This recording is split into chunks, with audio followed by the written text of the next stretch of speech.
Once again, I would like to bring you some truth before the day is over. I'm in the book of Jasher. This is not the King James 66 books. This is part of the King James 66 books. It's the 77 lost books. One of them, the Apocrypha, the Book of Jubilees, the Book of Jasher, the Chronicles of the Kings of Judah, Chronicles of the Kings of Reuben, the Book of Abraham. There's many lost books, but this is the Book of Jasher, and it gives a great detail. It mentions the Book of Jasher in Joshua 10:12. It mentions Jasher everywhere. Basically, in the Bible, it's two verses where it mentions in it. But I want to start here.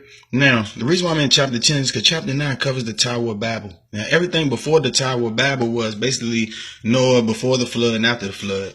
And Noah and his three sons, Ham, Shem, and Japheth, and their wives came off the ark. Now, the generations later, they built one world, the whole world, one language, built a tower to reach the heavens, and the Most High changed the languages of everyone. So people speak what they speak today because of the Most High. People just didn't make up their own language. The Most High gave everyone different languages according to their sins. Now, I just want to let you know that the Most High scattered everyone in the land according to their sins, their families, their languages, and their cities. So it's three branches of family. Noah had three sons, Japheth, Ham, and Shem. So the children of Japheth are right here, and this is after the flood. So the children of Gomer, their names were changed to Frankham. So they're no longer the children of Gomer go by a new name. Rabeth, they go by a name, Bartonian. They go by new names now.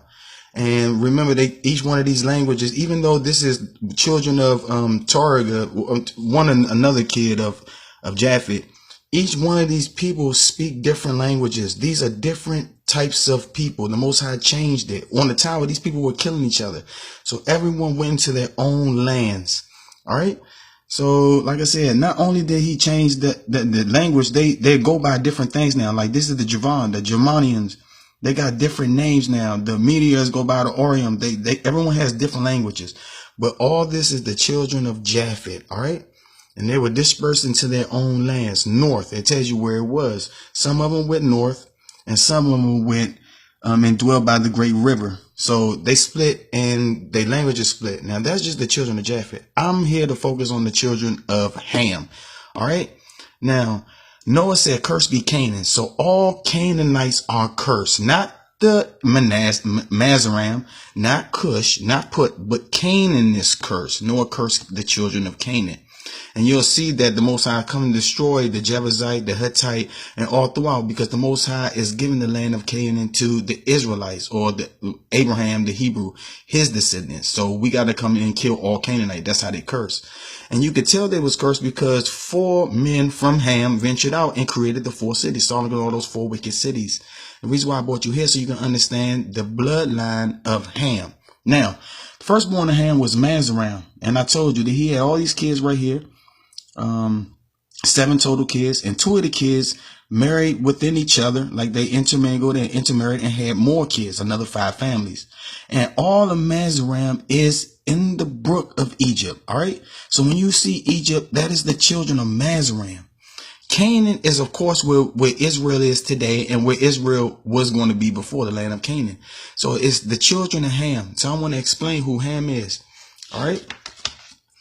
So, basically, these are the children of Shem, and it goes through the bloodline of Shem, Asher, Lu, and all these people, and the son of Shur. They built new cities. So these are the new cities after the flood. I'm sorry, after the Tower of Babel. The earth has changed again. So once again, so you'll have a good idea of what's going on. The whole earth has different languages now given by God. So people speak what they speak because the Most High made their languages. All right. You can travel all the way across this earth and see nothing but dark-skinned people. So when you're trying to say, well, this person's a lost tribe of Israel, listen, these are all dark-skinned people, different nations who speak different things. These are all dark-skinned men and their kids and their nations. So when you look at a dark-skinned man, you don't know if it's him or him or him or him or him or him or him or him. You know what I'm saying? It's over like 400 different types of dark-skinned men on this earth. These the Shemites. These the people that would look like you, because the Shemites are, of course, Abraham's seed, but people before Abraham, from Shem all the way to Abraham, look like Abraham. Abraham had 2 brothers. You gotta understand, Lot, it looks like Abraham. He's dark skinned. His two kids, Ammon and Moab, they look like Shemites more than they look like Ham. So when you're looking at talking about, oh, you're Israel, you don't know if that's Shemite before Abraham. You don't know if that's Ishmael. Ishmael is a part of Shem as well. Edomite, Esau is a part of Shem as well. Like I said, the Medians, the other kids of Keturah with Abraham is part of Shem as well. The bloodline of Shem is very long, but the promised people from Deuteronomy 7:6, of course, and Abraham is the Israelites, all Abraham's kids. So I just want to let you understand what's happening in the tower. After the tower. So it's a war between the families of Ham at this time, like I mentioned already. And, of course, Nimrod has fallen at this time because the Most High came in and destroyed, Nimrod's tower, and people, he lost a lot of fame. But after this, Abraham was basically prophesied to be born and destroy all kings and kill kings, and all his seed was promised. So Nimrod is basically, like he said, he asked for, I told you this before, that Nimrod tried to kill Abraham, and basically he burned the furnace, and about 900,000 men stood opposite the furnace to see Abraham get burnt. And of course, they tossed Abraham in the fire, and the people who tossed Abraham in the fire were burnt alive. Abraham's brother was in the furnace because the father lied and said that he came up with a scheme. So Abraham's brother was killed, burnt alive. So Abraham married his brother, because his brother was 30 or 50 something years old at this time. When Abraham was born, his brother Haran was 32 years old. So Abraham married Haran's daughter, his brother's daughter, because his brother was killed in this fire. Abraham married his daughter, and Nahor, Abraham's other brother, married the other wife, Malika. So Abraham married his sister, and Abraham's brother Nahor married his sister. And these are the two kids of Haran, the one that was burnt up in the fire. Once again, Sarai, before the Most High changed her name to Sarah, was Abraham's wife, and Micah was Nahor's wife. All right, so you can understand what's going on at this time. And like I said, it's a war between the Hamites. All right, so on earth, I try to explain who the Hamites are. And the reason why I brought you here is because the Most High has blessed Abraham, so Abraham has his own land. Now, Abraham's going to the land of Canaan. He's sending the land of Canaan around these times. And, he come across Egypt, and Egypt, they take Abraham's wife, and they give Abraham's wife back because the Most High was going to curse the house of the Egyptian king at the time. And so the Egyptian gave Abraham his wife back and gave his wife a servant, and her name was Hagar. So Abraham's wife got a servant. And when Abraham left Nimrod, after he left the furnace, because he walked out the furnace, and then, everyone looked at Abraham was like, oh my goodness, and he's blessed and all this. So Nimrod gave Elijah, these two people, to Abraham as priests. So, and all the kings and princes and Abraham, they gave gifts and silver when he walked out the furnace. But Elijah, in the next generation is going to find the wife for Isaac, and in the house of Laban, and Rebecca. That's who Elijah is. Plus Elijah is the one who also goes to Sodom and Gomorrah, and he goes upon the judges who throw the rock at him and shit like that. So I'm talking about Sodom and Gomorrah and the kings of Ham, because like I said, Abraham was on the earth at the same time as Nimrod, but you wouldn't know that by just looking at reading the King James 66 books. This is the book of Jasher once again. All right, so before I go opposite, go up more, remember, these four families left Ham. This is another four families of Ham: Sodom, Gomorrah, Amar, and Zebulun. These are the four wicked cities that the Most High had to come destroy. Now remember, Lot is in Sodom. Lot is in Sodom. So how did Lot get there? During this time, these wicked kings here, like I explained, there's a war between the Hamites, right? There's a war between the Hamites, the old Hamites and the new Hamites. The old Hamites is Nimrod and his kings. And so the king, all these kings right here, they fight Nimrod. Nimrod sent like 200,000 men, like 300,000 men. And this king sent like 8,000 men and subdued Nimrod and smite him. So Nimrod went back to his land in shame. And now this king is ruling almost everything. Another king of Ham. All right. So this king pair up with four other kings, all right? And so it's 5 kings, or 4 kings and a 5th king, and they fight against these 4 kings, Sodom and Gomorrah and the wicked cities right here. So those cities, they come and destroy Sodom and Gomorrah and all these cities and kings right here. And so they take all their spoils back, and they take Lot, because Lot was living in Sodom. Remember when Lot and Abraham had came to a disagreement with their flock and their sheep and their herd and stuff. Abraham said, you take the left, I'll take the right, or you take the right, I'll take the left. And so Lot said, I'll just take the good plain in Jericho by Jordan. So that's where he at, and that's where, of course, where Sodom and Gomorrah at. So he's living there at the time. So they came and took Lot, all his daughters, all his stuff, and everything from these 4 cities, and put these 4 cities under tax for 15 years until they rebelled.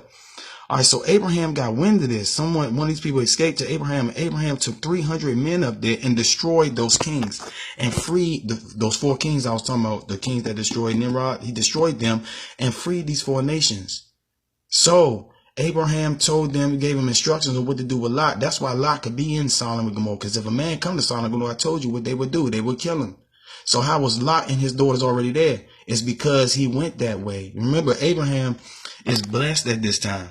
So this king of Solomon came out on his way back from destroying the kings and said, Abraham, please just give us our people, the people of Sodom, and you take our belongings. And Abraham said, no, the Most High God, you know what I'm saying, is with me. And I told him that I wouldn't take nothing, not even a drink from your people, to say, because you guys will probably in the future say that you made me rich, when it's the Most High.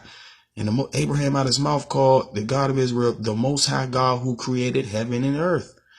And so another king out the blue, the king of Salem, who ain't had nothing to do with this battle, came and met Abraham right after King of Solomon met him, and came to bless Abraham and give him wine and bread. And Abraham took his blessings. And Abraham gave this king, the king of Salem, which is the future Jerusalem, basically, and gave them 10% of the spoils from that war.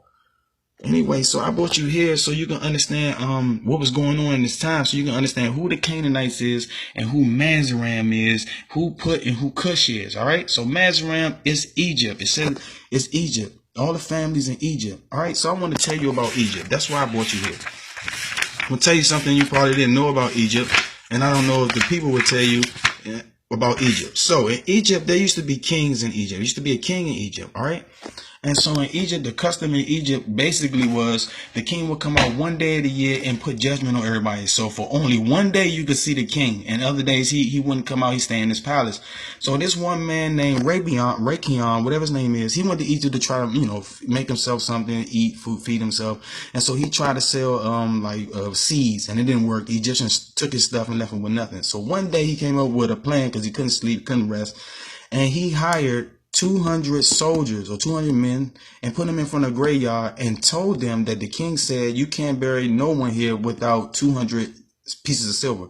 And I told you the custom in Egypt at this time was kings, and he only came out one day of the year, so he didn't really know. So for all the year, the Egyptians cried and paid, made this man rich. You know what I'm saying? Those 300 men, this man got rich. They was buying horses and buying everything. So when the year came around, the king finally came out, and all Egypt cried to the king.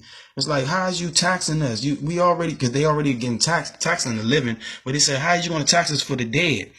So this man, he's like the Egyptian king didn't know at the time like what was going on. So he said, bring this man to me, whoever's done this. So this man, like he said, this man came, he bought all types of gifts, fine linen, put them on kids on horses first, bought them first, then bought rubies and stones and all that. He spoke wisdom, you know what I'm saying? He spoke all the words wise in front of the king and the service of inhabitant. He gave great, excellent speeches. And from that time, he was beloved. He was